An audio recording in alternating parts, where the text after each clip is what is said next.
Dear students, welcome to Merchant Engineering College Electrical Department.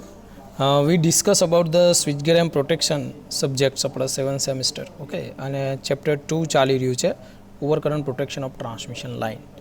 અને એ transmission લાઇનની અંદર okay હવે આપણે ઇન્વર્સ કેરેક્ટરિસ્ટિક વાળી રિલેની ચર્ચા કરી રહ્યા હતા. મીન્સ કે આપણો ટોપિક છે આપણો રનિંગમાં કે એક જ મિનિટ યસ હા ઓકે ઓવરકરન્ટ રિલેની વાત ચાલી રહી છે.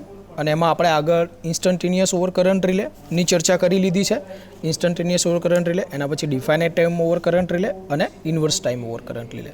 હવે ઇન્વર્સ ઓકે અને ડિફાઇનાઇટ બંનેને એડ કરી રહ્યા છીએ આજના લેક્ચરમાં. આપણે ઇન્વર્સ અને ડિફાઇનાઇટ બંનેનું ફીચર્સ એક સાથે લઈશું. ઓકે ચલો, તો આજના લેક્ચરમાં આપણે વાત કરશું inverse definite minimum time ઓવરકરન્ટ relay, કે જે 2 કે 3 વખતે જીટીયુમાં પૂછાયેલી છે. ઓકે ચર્ચા કરીએ આપણે આજે.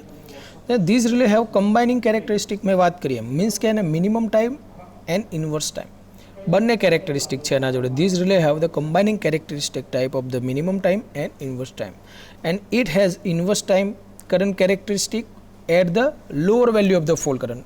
મીન્સ કે જે લોઅર વેલ્યુ હોય ફોલ્ડ કરંટની, ઓકે કોની ફોલ્ડ કરંટની, એ વખતે એને ઇન્વર્સ ટાઈમ કેરેક્ટરિસ્ટિક વર્ક કરશે. અને બીજું ડિફાઇનાઇટ ટાઈમ કેરેક્ટરિસ્ટિક વર્ક કરશે જ્યારે ફોલ્ડ કરંટની વેલ્યુ હાઈ હોય. ઓકે એટલે ફોલ્ડ કરંટની વેલ્યુ મિત્રો જ્યારે હાઈ હશે એ વખતે આપણે ડિફાઇનાઇટ ટાઈમ કેરેક્ટરિસ્ટિક યુઝ કરશું, અને જ્યારે લો હોય એ વખતે ઇન્વર્સ ટાઈમ કેરેક્ટરિસ્ટિક યુઝ કરશું. ઓકે ચલો, the operating time of the relay is approximately, ચલો ઇન્વર્સલી પ્રપોઝનલ તો છે જ. ઓકે ઇન્વર્સ કેરેક્ટરિસ્ટિક છે તો એ તો વસ્તુ સેમ થઈ ગઈ. તો operating time of the relay is approximately inversely proportional to the fault current. Okay okay ચલો, and near the pickup value and become almost constant just above the pickup value. જો હવે આ જે વાત કરી છે ફરીવાર વાંચી લો, એક ડાયાગ્રામ દોરું તરત આવડી જશે. જો the operating time of this relay approximately inversely proportional to the fault current near the pickup value. Pickup value જગ્યાએ એ ઇન્વર્સલી પ્રપોઝનલ હશે. અને જેમ જેમ પાછો ફોલ્ડ કરંટ આગળ વધશે બીકોઝ ઓલમોસ્ટ કોન્સ્ટન્ટ થઈ જશે. એ વખતે almost constant just above the pickup value. Pickup વેલ્યુથી અબવ જશો એટલે કોન્સ્ટન્ટ જશે. જો એના માટે તમને એક ખાલી ડાયાગ્રામ બતાવું છું. હા રહ્યો. ઓકે જુઓ હવે આ રહી આપણી IDMT relay. Okay inverse definite minimum time. હવે જ્યારે આ ફોલ્ડ કરંટની પિકઅપ છે 10, એ વખતે જો આમ કરવો પડે છે. ઓકે આ રીતનો કરવો પડે છે. પણ હવે કલર બદલી રહ્યો છું. હા એ વખતે જોશો તો હવે જો અહીંયા એકદમ સ્ટેડી રહે છે, એના પછી એ શું થાય કોન્સ્ટન્ટ છે. એટલે પિકઅપ વેલ્યુની અમુક કન્ડિશન પછી એ જે ટાઈમ મલ્ટિપ્લિકેશન છે, મલ્ટિપ્લિકેશન ઓફ પ્લગ સેટિંગ છે, એ જે જો એની સાપેક્ષે એ વધી રહ્યું છે 10 100 હોય, પણ એ જે સમય છે એ ઓપરેટિંગ ટાઈમ છે એ એના પછી કોન્સ્ટન્ટ રહી રહ્યો છે. ઓપરેટિંગ ટાઈમ શું રહી રહ્યો છે? કોન્સ્ટન્ટ રહી રહ્યો છે. કે અમુક સમય પછી ઓપરેટિંગ ટાઈમ કોન્સ્ટન્ટ થઈ જશે. ઓકે તો બસ એ જ વાત અહીંયા ચાલતી હતી મિત્રો. જો તમને સમજાવું. યસ આ રહ્યું. The operating time of the relay is approximately inversely proportional where the near the pickup value and above the pickup value the time is almost constant. Okay ready sure. ચલો હવે આઈડીએમટી રિલે ક્યાં વધારે વપરાય છે, કઈ જગ્યાએ? તો IDMT relay widely use for the overcurrent protection because overcurrent પ્રોટેક્શનમાં સૌથી વધુ વપરાય છે. એનું રીઝન છે કે એના જોડે 2 ફીચર્સ છે, એના કારણે ઘણા બધા એડવાન્ટેજ થાય છે. જોઈએ આપણે. The IDMT relay have a provision for current and time setting due to this they are widely use the protection of the distribution line. એ ડિસ્ટ્રીબ્યુશન લાઇનમાં સૌથી વધારે યુઝ થાય છે. કેમ? કારણ કે એમાં કરંટ સેટિંગ પણ કરી શકાય છે, ટાઈમ સેટિંગ પણ કરી શકાય છે. ઓકે આઈડીએમટી તમને બંને ફીચર્સ આપશે, કરંટ સેટિંગ અને ટાઈમ સેટિંગ. ઓકે ચલો નેક્સ્ટ બીજું છે in this type of the relay the saturation occur at the large value of the current. Okay આની અંદર જે સેચ્યુરેશન થાય કોરનું એ ખૂબ જ વધુ ફોલ્ડ કરંટ આવ્યો હોય, લાર્જ વેલ્યુ ઓફ કરંટ હોય એ વખતે થાય છે. That's a good. ઓકે ચલો બીજું, by using the IDMT relay the conjunction with the directional relay is the protection of the ring main system. Okay હવે આ રિંગ મેઇન છે આપણી ડિસ્ટ્રીબ્યુશનની સિસ્ટમ છે, અને એના પ્રોટેક્શન માટે જો આપણે આઈડીએમટી રિલેને ડાયરેક્શનલ રિલે સાથે એડ કરીએ મીન્સ કે એનું કન્જક્શન કરવામાં આવે તો ખૂબ જ સારું એવું રિંગ મેઇન પ્રોટેક્શન આપણને મળે છે. ઓકે તો એક સારી બાબત કહી શકાય.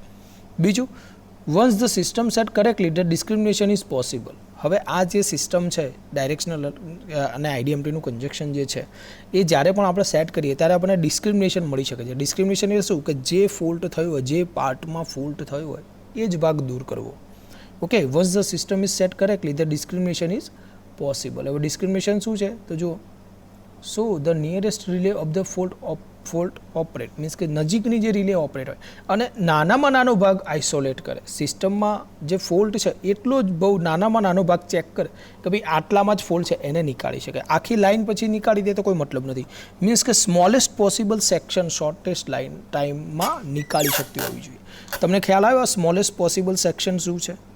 ધારો કે અહીંયા આપણી આ લાઇન છે, ઓકે. હવે અહીંયા ક્યાંક ફોલ્ટ થયો છે તો એનો નાનામાં નાનો ભાગ આપણે દૂર કરી દેવાનો, એનો નાનામાં નાનો ભાગ દૂર કરી દેવાનો, ઓકે, કે જેથી બીજા પાર્ટ્સ હેલ્ધી રીતે વર્કિંગ કરી શકે. ઓકે, ખ્યાલ આવે મિત્રો? રેડી. આઈડીએમટી કઈ કઈ જગ્યાએ વપરાય છે એના રીઝન આપણને બતાવે છે. ઓકે, ચલો એના પછી વાત કરશે એ લોકો very inverse time over current રિલેની. ઓકે, હવે વેરી ઇન્વર્સ તો ભણી ગયા, એના પછી વેરી ઇન્વર્સ. ઓકે, તો જે ઇન્વર્સ કેરેક્ટરિસ્ટિક છે ખૂબ જ વધુ હશે, મીન્સ કે એકદમ શાર્પ રીતે ઇન્વર્સ થતી હશે. હવે ઇન્વર્સ કેરેક્ટરિસ્ટિક શું હતી ભાઈ? મેં તમને એક વસ્તુ સમજાવી હતી, જો ફરી વાર કરું છું. ટી ચલે છે 1/I, મીન્સ કે જેટલો કરંટ વધશે, ફોલ્ડ કરંટ જેટલો વધશે એટલું રિલેનો ઓપરેટિંગ ટાઈમ શું થઈ જવાનો છે મિત્રો? ઘટી જવાનો છે. એટલો રિલેનો ઓપરેટિંગ ટાઈમ ઘટી જવાનો છે, બરાબર. એટલે એ તો સારું કહેવાય કે ફોલ્ડ કરંટ ખૂબ જ વધારે આવશે તો રિલે એકદમ ઓછા સમયમાં ઓપરેટ થઈ જશે, તો આપણે ફોલ્ટ જલ્દી સ્પ્રેડ નહીં થાય. ઓકે, અને આપણે એવું જ જોઈએ છે. ઓકે, તો very inverse time over current રિલેમાં શું હશે? ઇન્વર્સ કેરેક્ટરિસ્ટિક કરતાં થોડું વધારે હશે. ઓકે, ચલો ચર્ચા કરીએ આપણે.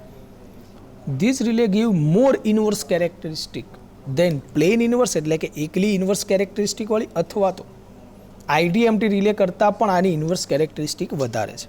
Okay, in this type the relay saturation occur at the latter stage, એટલે બહુ મોડા એ સેચ્યુરેટ થાય છે. ઓકે, બીજું the time current characteristic is inverse over a greater range and after the saturation is tend to definite time. Means કે same હતું, બરાબર. આ રીતે આપણે જઈએ તો થોડા સમય પછી એ પાછી કોન્સ્ટન્ટ આ રીતે તો થઈ જ જશે. શરૂઆતના પિકઅપ વખતે એ એનો ઇન્વર્સ કેરેક્ટરિસ્ટિક લેશે, અમુક સમય પછી એ પણ શું થઈ જશે? ડિફાઇનેટ ટાઈમ માટે સેટ થઈ જશે. This relay give better selectivity than IDMT, means કે આઈડીએમટી કરતાં આની સિલેક્ટિવિટી વધારે છે ફોલ્ડ કરંટ માટે કે હાથ. ઓકે, તો આઈડીએમટી કરતાં આની selectivity very inverse time over current રિલેની સારી છે. બીજું the recommended standard time current characteristic is given by, means કે અહીંયા આપણને એક ઇક્વેશન આપશે, જોઈએ આપણે ઇક્વેશન. ઓકે, યસ, એ ઇક્વેશન છે જેમાં અહીંયા આપણે ટી લઈશું. ઓકે, તો T is equal to 13.5 divide by T I minus 1.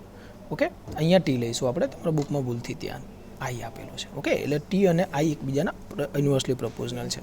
અને આ ઇક્વેશન છે એ આપણને અહીંયા ડાયરેક્ટલી આપેલું છે. જે આઈ છે રિલે કોઇલનો કરંટ છે અને ટી છે રિલેનો ટાઈમ છે.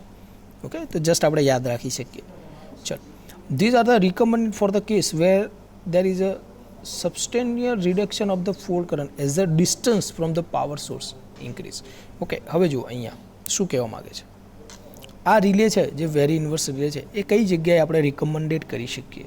તો કે જ્યાં આગળ આપણો ફોલ્ડ કરંટનું રિડક્શન છે એ આપણા ડિસ્ટન્સના પ્રમાણમાં થતું હોય, જ્યારે આપણે પાવર સોર્સ ઇન્ક્રીઝ કરી રહ્યા હોય ત્યારે ત્યાં આગળ આપણે એને યુઝ કરવાનું રિકમેન્ડેડ થાય છે. બીજું, they are the more suitable for the earth fall protection because they are steep characteristic. Steep characteristic એટલે જો અહીંયા તમને બતાવું, વેરી ઇન્વર્સની જે કેરેક્ટરિસ્ટિક છે ને આ રહી, એકદમ જો શાર્પ, એકદમ શાર્પલી ઘટે છે. ઓકે, તો આ તો વેરી ઇન્વર્સની કેરેક્ટરિસ્ટિક થઈ. ઓકે, સાદી ભાષામાં જો ડિફાઇનેટ ટાઈમ હોય તો એ ડિફાઇનેટ ટાઈમમાં ઇન્વર્સ કેરેક્ટરિસ્ટિક ના હોય, તો એ આ રીતે આમ ઘટશે ને સીધું નીચે આવીને પાછી વળી જશે, બરાબર. ચલો, હવે આઈડીએમટી આવી, તો આઈડીએમટી ઇન્વર્સ છે પણ થોડી જ છે. હવે આ વેરી ઇન્વર્સ, તો આઈડીએમટી કરતાં વધારે ઇન્વર્સ છે. હવે બીજી વધી ગયેલી વેરી કરતાં પણ વધારે, એક્સ્ટ્રીમલી ઇન્વર્સ. તો વેરી કરતાં પણ વધારે, જો અહીંયા અલગ કલરથી લઉં છું તો વેરી કરતાં પણ વધારે, તો જો એ વેરી કરતાં પણ વધારે. ઓકે, ફરી વાર બધું ક્લિયર કરી દઉં. ઓકે, આ રહી આપણી ડિફાઇનાઇટ ટાઈમ. ઓકે, ચલો, પછી આ જે વેરી ઇન્વર્સ અને એક્સ્ટ્રીમલી ઇન્વર્સ છે ને એ અહીંયા સેમ જ છે, બંને એકબીજાના ઉપરા ઉપરી છે. પછી જે એમનો ટાઈમ છે ડિફાઇનાઇટ ટાઈમ એ થોડો ચેન્જ છે. અને આ વચ્ચેની રહી એ આઈડીએમટી રિલે છે. ઓકે, તો તમને આઈડિયા આવી ગયો હશે કે હવે આપણે કોની વાત કરવા જઈ રહ્યા છે? Extremely inverse. કોની વાત કરવાની છે? Extremely inverse. તો જુઓ આપણે વાત કરીએ extremely inverse. Okay, this relay give the time current characteristic more inverse than the very inverse and IDMT. એટલે બધા કરતાં વધારે ઇન્વર્સ. સાદી ઇન્વર્સ છે, પ્લેન ઇન્વર્સ છે, એના પછી આઈડીએમટી છે, ડિફાઇનાઇટ ટાઈમમાં તો છે જ નહીં, પછી વેરી ઇન્વર્સ કરતાં પણ વધારે ઇન્વર્સ કેરેક્ટરિસ્ટિક છે, મીન્સ કે સૌથી વધારે ઇન્વર્સ કેરેક્ટર, મીન્સ કે ફોલ્ડ કરંટ જેવો વધશે ને એટલો શાર્પલી એનો કરંટ ઘટાડી દેશે. જો અહીંયા તમને બતાવો, ફોલ્ડ કરંટ થોડો જ વધશે, સોરી, ફોલ્ડ કરંટ થોડો જ વધશે, પણ જે એનો આ ઓપરેટિંગ ટાઈમ છે ખૂબ જ ઘટી જશે, મીન્સ કે 0.0 અને 1 વચ્ચેની અંદર આવી જશે. જો આ રીતે એકદમ બહુ જ ઓછો સમય એ પ્રિફર કરે છે. ડિફાઇનાઇટ ટાઈમમાં તો સમય છે 5 સેકન્ડ આજુબાજુ લાગે છે. અહીંયા જો સમય, અહીંયા તો એકથી પણ ઓછો સમય એક્સ્ટ્રીમલી ઇન્વર્સમાં ખૂબ જ ઓછો સમય લે છે. ઓકે, ખૂબ જ ઓછો સમય લઈ રહ્યો છે. ઓકે, આ મલ્ટિપ્લિકેશન ઓફ પ્લગ સેટિંગ શું છે આપણે નેક્સ્ટ લેક્ચરમાં આવશે. ઓકે મિત્રો, ચલો, તો આ તમને ખ્યાલ આવી ગયો હશે. ઓકે, કે ભાઈ એક્સ્ટ્રીમલી ઇન્વર્સ અને વેરી ઇન્વર્સમાં શું ડિફરન્સ છે. હવે જોઈએ આપણે, when IDMT and very inverse relay fail in the selectivity. Okay, ધારો કે આપણે કોઈ ડિસ્ટ્રીબ્યુશન લાઇનમાં આપણે પ્રોટેક્શન માટે, ઓવરકરન્ટ પ્રોટેક્શન માટે આપણે આઈડીએમટી કે ઇન્વર્સ વેરી ઇન્વર્સ રિલે લગાવી છે. હવે સિલેક્ટિવિટીમાં ફેલ થાય છે. હવે સિલેક્ટિવિટી શું હતું એ તમને ખબર છે, આપણે ફર્સ્ટ ચેપ્ટરમાં બધા ટર્મ્સ જોયા હતા. ઓકે, એને સિલેક્ટ કરવાનું છે કે ભાઈ ઓવર કરંટ આવ્યો છે કે ભાઈ અંદર પર્સનલ કોઈ જર્ક છે, મીન્સ કે સાદી ભાષામાં કહું તો આપણે ઘરે ઘરઘંટી કેવું ચાલુ કરીએ તો થોડા તમને જર્ક લાગશે. Okay, but it's not a fault, it's not a fault. એ થોડી વાર એને ઓકે થઈ જશે, પણ રિલેને જ ખબર પડવી જોઈએ કે ભાઈ આ જનરલ છે, નોર્મલ છે, એ ઓટોમેટિક જતું રહેશે. પછી એ પણ ખબર પડી જોઈએ કે ભાઈ આ ફોલ્ટ જ છે તો મારે ઓપરેટ થવાનું, મીન્સ કે સિલેક્ટ કરી શકતી હોવી જોઈએ. ઓકે, તો when IDMT and very inverse relay fail થશે સિલેક્ટિવિટીમાં, then extremely inverse relay are employ. તો એ વખતે આપણે એક્સ્ટ્રીમલી ઇન્વર્સ રિલેને એમ્પ્લોય કરશું. હવે એનું પણ આપણને મેથેમેટિકલ ઇક્વેશન આપેલું છે. ઓકે, પણ એ સ્ક્વેરના રૂપમાં હશે નીચે, તમને એક આઈડિયા આવી જાય જો થોડો પણ. ઓકે, તો અહીંયા પણ ટી આવશે, ફરીવાર અહીંયા પણ શું આવશે, T is equal to AT divided by I square. તો જો તમને નોર્મલી પણ ખબર પડે કે અહીંયા પણ 1/i² સ્ક્વેરનું ફોર્મ છે જનરલ ગણીએ તો. ઓકે, તો અહીંયા જો આઈ સ્ક્વેરનું ફોર્મ છે એટલે જેવો આ કરંટ થોડો વધશે તો સ્ક્વેરના રૂપમાં આ સમય આપણો ઘટી જશે. થોડું પણ કરંટ વધશે તો સ્ક્વેરના રૂપમાં લેશે, સ્ક્વેરના રૂપ 2 એમ્પિયર વધે તો 4 જેટલો ઘટશે, 1/4 જેટલો થશે, તો સમય ખૂબ જ ઘટી જશે. તો એકચ્યુઅલી ઇક્વેશન જોઈને પણ આપણને આઈડિયા આવી જાય કે આ એક્સ્ટ્રીમલી ઇન્વર્સનું જ ઇક્વેશન છે. ઓકે મિત્રો, ચલો જોઈએ. There are the required for the fuse coordination and the thermal protection of transformer, induction motor, alternator and expensive cable. તો એનું વર્કિંગ ક્યાં છે આપણને બતાવે છે, કઈ કઈ જગ્યાએ યુઝ થઈ શકે છે. ઓકે, તો જો they are the required for the fuse coordination and the fuse coordinationમાં એક્સ્ટ્રીમલી ઇન્વર્સ કેરેક્ટરિસ્ટિક વાળી ઓવરકરન્ટ રિલે આપણે તો વાપરીએ છીએ, સાથે સાથે થર્મલ પ્રોટેક્શનમાં કોણ હતી કે ટ્રાન્સફોર્મર, ઇન્ડક્શન મોટર, ઓલ્ટરનેટર અને બીજા કોઈ મોંઘા એક્સપેન્સિવ કેબલ્સ હોય તો એ વખતે પણ આપણે extremely inverse characteristic use extremely inverse characteristic વાળી ઓવરકરન્ટ રિલે આપણે વાપરીએ છીએ. બરાબર. બીજું, these relay are the use for the reclosing distribution circuit after long outage.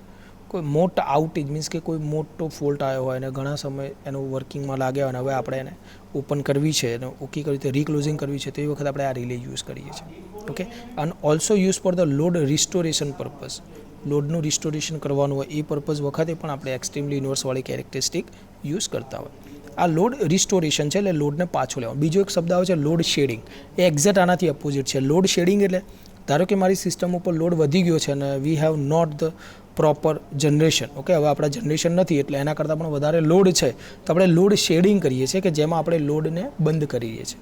Okay, means કે આપણા ઘરે અમુક વખતે 2 કે 3 કલાક લાઇટ જાય તો that's a parts of the load shading. Okay, જ્યારે લોડ વધી જાય એ વખતે અમુક જગ્યાએ જે અનનેસેસરી લાઇટ છે કે જે ઇમરજન્સીમાં નથી યુઝ થઈ રહી એ બંધ કરી દેશે તો એને કહેવાય લોડ શેડિંગ. ઓકે, જે બંધ કરે અને આ લોડ રિસ્ટોરેશન પર્પઝ છે એટલે કે લોડને સપ્લાય આપવાનું શરૂ કરી રહ્યા છે.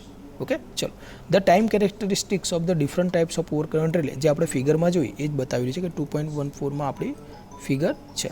તો ફરીવાર આપણે ફિગર વિશે ચર્ચા કરી લઈએ. અહીંયા જે છે ને મિત્રો એ ઓપરેટિંગ ટાઈમ છે, અહીંયા આપણો ઓપરેટિંગ ટાઈમ છે અને અહીંયા આપણું મલ્ટિપ્લિકેશન ઓફ પ્લગ સેટિંગ છે.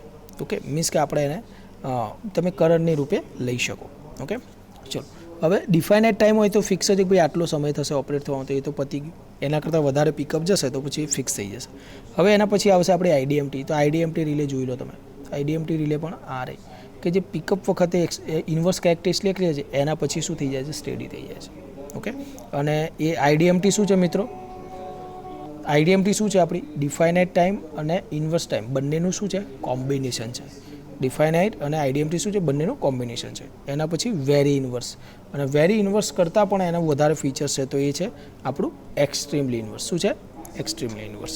તો મિત્રો આજના લેક્ચરમાં આપણે બધી જ જે પણ આપણે આગળનું એક લેક્ચર હતું એમાં આપણે વાત કરી હતી કે જેમાં ઇન્સ્ટન્ટેનિયસ ઓવરકરન્ટ હતી, ડિફાઇનાઇટ ટાઈમ ઓવરકરન્ટ હતી અને ઇન્વર્સ ટાઈમ હતી. એના પછી જે પણ બીજી 2 કે 3 બાકી હતી એની ચર્ચા કરી આપણે કે જે આઈડીએમટી રિલેની ચર્ચા કરી, વેરી ઇન્વર્સ અને એક્સ્ટ્રીમલી ઇન્વર્સ. તો આજે આપણું ઓવરકરન્ટ રિલેનો પોઈન્ટ અહીંયા પૂરો થાય છે.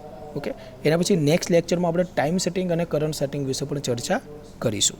ઓકે મિત્રો, તો કરંટ સેટિંગ અને ટાઈમ સેટિંગ વિશે જોઈએ આગળ આપણે આના પછીના લેક્ચરમાં. Okay, thank you.